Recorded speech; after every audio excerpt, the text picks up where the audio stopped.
So I've done a review of this game once before, but now that a couple of months have passed since the release of The Last of Us 2, and now that I've played through the full game a couple of times, I think this is a good time to revisit this video. Also because the clips in the last video were really dark, and it looked like Nocturne had just popped his ultimate on unsuspecting white people, and in a fit of panic they ran to hide their Kool-Aid and lock up their bikes. So, needless to say, I wanted to try making this video again, make it a little better, seeing as it was one of my best videos in my opinion, but it also gave me the chance to see how my opinion on the game has changed over time as well.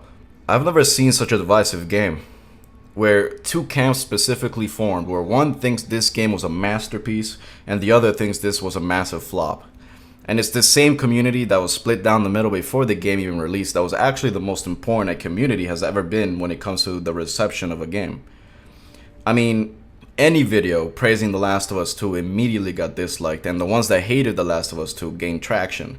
The only video that I really liked though was this one by Upper Echelon Games, mostly because out of all of them I think this is the most fair. And even though still not completely unbiased and very aggressive, it's still a very well made video. So which side do I lie on? The simps or the pimps for The Last of Us 2? Well, to be honest, I'm gonna leave that to you to figure out. All I'm going to say in this video is I'm going to cover the good in The Last of Us 2, but more importantly, why it didn't work. So I'm going to start this one off the same way I did the last one, which is by asking you guys a question. What is it that makes stories unique? I mean, look around you, right? Every movie, every show, every anime, especially anime, every piece of media has themes that we have seen a million times before. Look at the original Last of Us. What is unique about that game? Is it the first post-apocalyptic zombie-esque story? No. Is it the first story in which an older figure and the younger one develop a parent and child relationship? No. Look at Walter White and Jesse, Kratos and Boy, Lee and Clementine. All stories who do what The Last of Us did, and at least in the case of Lee and Clementine, actually do it better. Is it the first story in which a character is the chosen one, meaning that this one character has an ability that everyone else in the world cannot have? If you think yes, then clearly you've never watched anime where that is literally present in every single one, or never watched Star Wars or Harry Potter, you know, the list goes on and on. So the question for you guys is, what makes these stories special, regardless of how many times you see them? More specifically, what is it that made the original Last of Us special? So I want to start with Abby first this time. Like I said, I've played through the game a couple of times, but even I am surprised at the fact that my opinion on Abby still hasn't changed. Now, understand it's my job here to be fair to the character, and that's exactly what I'm gonna do, by saying that in terms of writing, I think she was actually really good. And this is also a common trend in the game, that it wasn't that the characters were badly written, it's that the way they were presented was really bad. If you take Abby out of the context of The Last of Us 2 when it was just simply a random character in a random game, I'm sure a lot of people would resonate with her character. If Ellie's 3 days were about revenge, then Abby's 3 days were about forgiveness and letting go. On the outside, this woman is a Super Saiyan, but on the inside, she's brittle. She's known throughout the game basically as Blonde Terminator. Her kill count is insanely high. Pretty much everyone at camp knows her for being an assassin, and she's the boss's #1 soldier. But she's afraid of heights, which is ironic to the point of being comedic. She's also afraid of breaking the rules, you know, going against authority. One point in Upper Echelon's video that I disagreed with was him making the comparison of Ellie and Abby and how Ellie was tormented and changed by each horrible action she committed, while Abby seemed to not care at all. But that exact thing was addressed when Mel confronted Abby about why she saved those kids.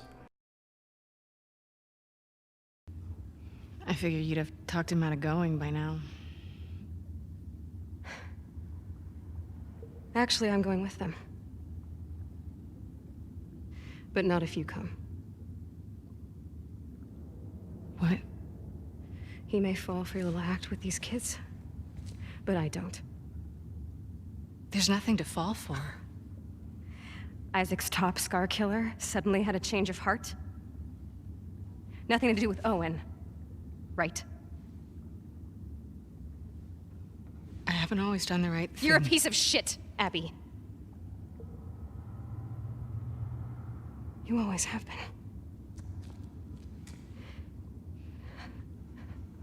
I'm done with you. You want to do right by these kids? Get out of their lives before you screw them over too. See, it's like Mel could not possibly believe that after all the messed up things Abby did, she would legitimately want to save some random kids.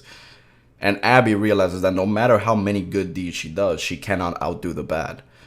And throughout the course of her story, she would battle with each one of those things. That she has to walk a bridge suspended across skyscrapers, she fights her vertigo.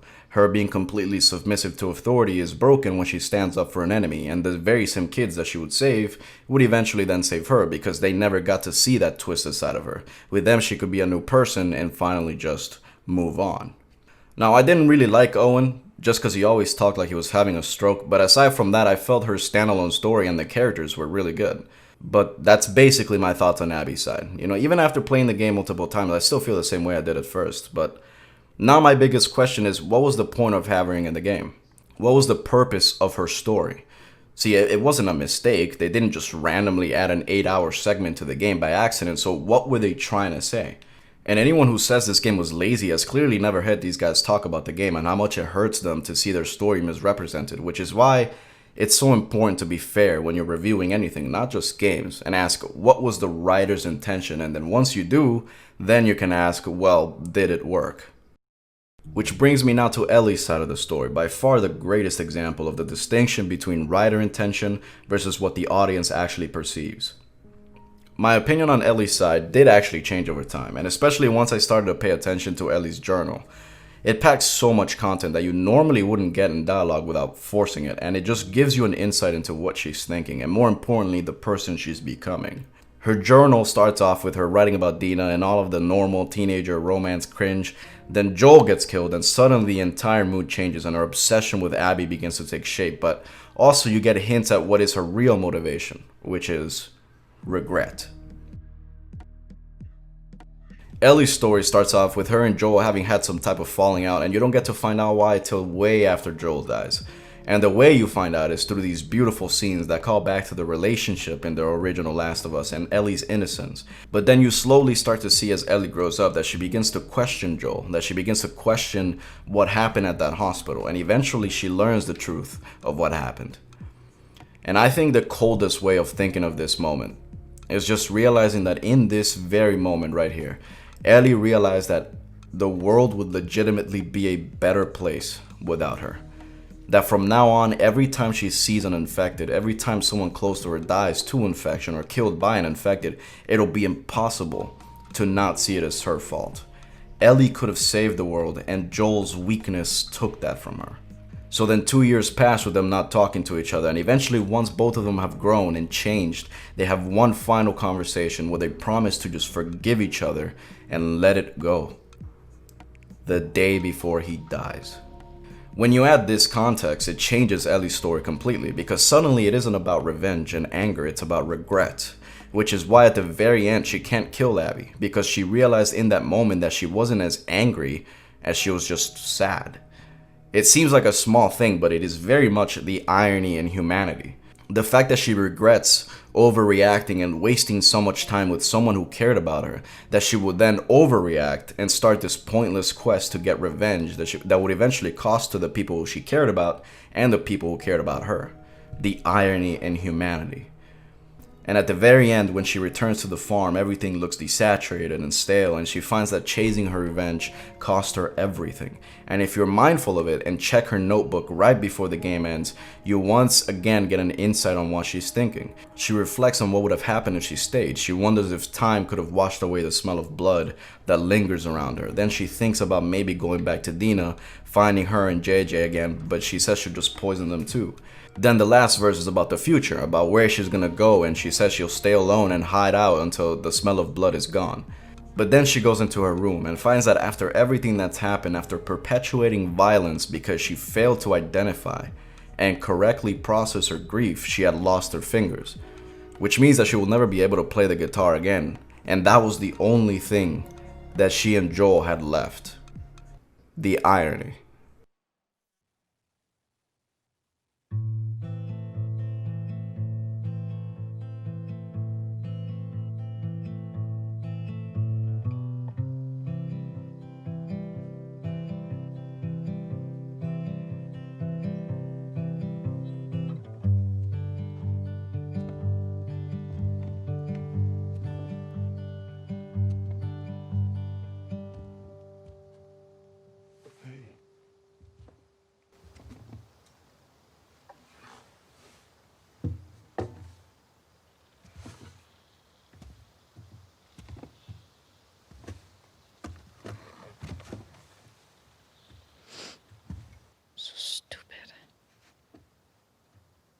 I have no idea what that girl's intentions are, but I do know that she would be lucky to have you.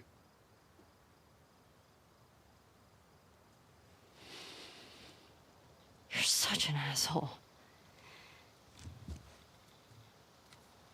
I'm not trying to. I was supposed to die in that hospital. My life would have fucking mattered. But you took that from me.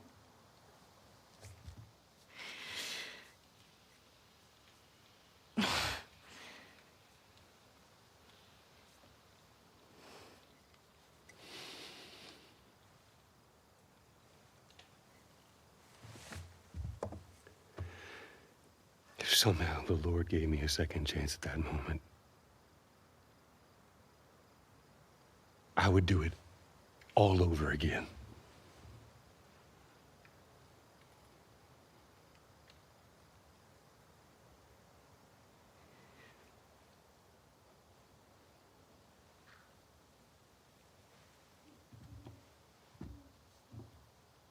Yeah.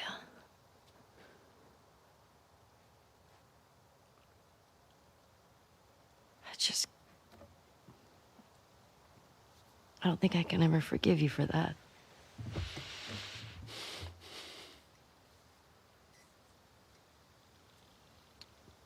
But I would like to try.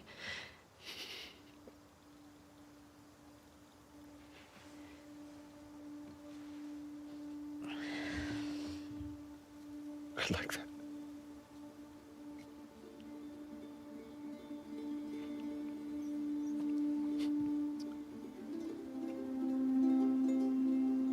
Okay.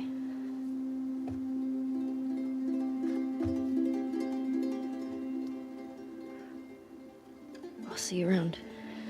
Yep.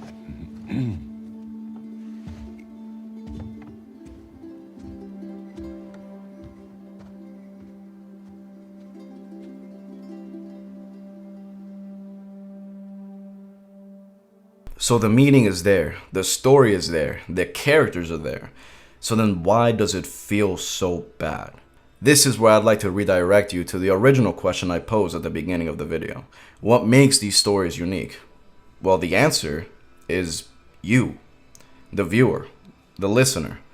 At face value, these are nothing but pixels on your screen. When you're watching The Avengers and Robert Downey Jr. dresses up as a walking tin can and he ends up dying, why do you feel sad? I mean, he's fictionally acting like he's a fictional character. So how could you feel sad when he dies? Well, because you give it meaning. The last season of Telltale's The Walking Dead was terrible, god-awful, but every time I see this cutscene, I cry like a little girl. Not because the final season was so good that I was on the edge of my seat, but because these two characters together hold the meaning in my mind. The same for Walter White and Jesse.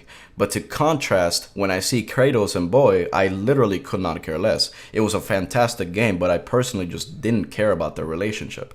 So now we bring it to the original Last of Us, right? What made this game special? I mean, even if it's up to the individual to draw meaning, writers can still lead you to finding the meaning themselves. That's what happened with the first game. The first game starts with you witnessing the beginning of the outbreak, but most importantly, you see the death of Joel's daughter.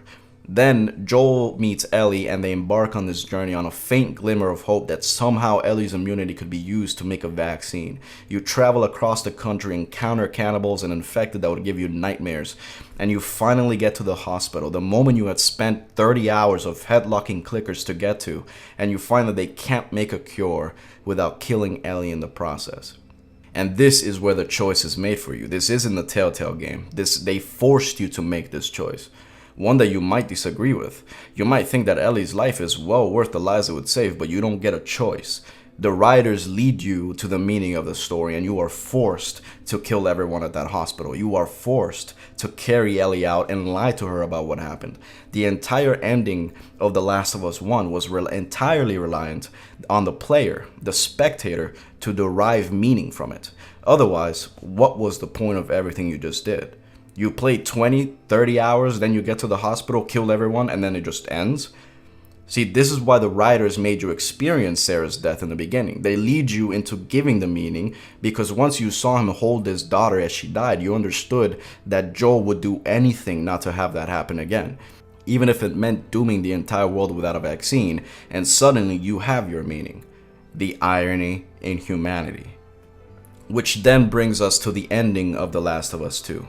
Once again, you as the spectator are left to derive the meaning here, but in contrast to the original game, there's no Sarah moment to guide you. Instead, there are 8 hours of you playing as Abby, the one who killed the character who most people actually love and care about. The messaging doesn't fall on deaf ears, right? Ellie is the one on the descent, while Abby is the one surfacing from the circle of violence. The story is just jumbled and scattered all over the place, but again, unlike the original, there's nothing to hold them together. It is entirely up to the audience to see what they want to see, and well, we all know how that turned out. To say the messaging of the game was constantly shoved in your face made this game pretty hard to play on the first go around. It felt like in the middle of the game you stopped to experience Abby's side, when Abby's side had no impact on the progression of the game whatsoever. The only impact Abby had was, again, their attempt at leading you to care about the ending. But it's safe to say that didn't work. The ending relied on you playing as Abby and forgiving her, so that in the end, when she chose to spare Ellie, you understood how much that meant for her character. And at the finale, when Ellie shows up and challenges her and she says, "I don't want to fight," you would once again see how much she's grown. But it didn't work. After playing this game 3 times, I still hate playing Abby's side. After playing this game 3 times, I still feel like Ellie was just a side character in her own story, as the story itself thinks that Abby's perspective is more relevant to the ending. And it is. That's why it feels so bad, because it felt like Joel died just to make us like her killer, which is just not going to happen. And I mean, I see what Troy Baker talks about in some of these interviews, where he says this game is holding up a mirror to the player and asking, who are you? Are you willing to move on and let it go, or are you also going to end up like Ellie? I see that. And to be honest, that would be an amazing way of transcending not even just video game storytelling, but just storytelling period. Is that when you're playing as Abby and you obviously feel bad, it leads you to self-reflect on not being able to forgive her and what it means for you as a person. But again, I don't really think that it works, because I don't think everyone who hates playing as Abby is just automatically a bad person who would do exactly all the terrible things that Ellie did in this game. They were swinging for the fences and clearly fell short. I don't think it was laziness. I don't think it was an interference from higher-ups. I don't think it was any outside factor. They took a shot and missed. You also have to admire, or at least understand, the amount of balls it takes to make a story like this, because obviously they knew the choices they were making and the effect they would have, which is why the leaks and the community hurt this game so much, because everyone had already made up their minds before the game even released, prompting a million pieces of content for a game they had absolutely no access to, completely bashing the game. It's important to be fair and acknowledge the intent, because especially in this case, it's very important. I mean, even for Borderlands 3, which I absolutely hated, I still tried to see what they were going for and explain why it just didn't connect. This game really did have so many beautiful moments. I spent a lot of time thinking about how it could have gone differently. I think if Ellie killed Abby at the end, it would have definitely felt better while still providing the effect they were going for. See, when you're watching this ending, you're surrounded by fog and everything is gray. You're just sitting there on the beach. It's meant to represent nothingness. Like after everything you just did, you're just left with nothing. But if you kill Abby, I think it would have given the player a sense of finality and accomplishment, because you finally got revenge. And then Ellie just sits back and she just overcome by that nothingness as this camera slowly pans away. You know, it would have given a bit more of a sweet then bitter moment, which is more along the line of what they were going for, instead of just the pure nothing that we got. Now, I said this in the last review, but I think it also would have been 10 times better if Abby's side was just unlocked after you beat the game. Having a full game of Ellie would have definitely been the better play, but then once you beat the game and you kill Abby, her side is unlocked, allowing you to then understand the perspectives. That would have hit a lot harder if after you just spent an entire game as Ellie just popping off, then afterwards you play Abby's side and realize, damn, Abby was growing. You know, it would have been 10 times more impactful that way. Now, I don't know how people are feeling about The Last of Us 3, but I imagine people still haven't gotten the broomstick out of their anal cavity, but I personally would really love to see where Ellie goes from here. I think now that she's gone through all this, she's going to be a pretty interesting character in the future. Now, but obviously, unless they have a story to tell, they won't make another one. I'm very confident that when I hear those guys talk about this game, like, they're very passionate and they really love these characters more than anyone. So, hopefully, they can find a story worthy of the characters. Now, as for me, I think I'll end the video here. Leave a like if you guys enjoyed, subscribe for more, and roll the outro, bitch.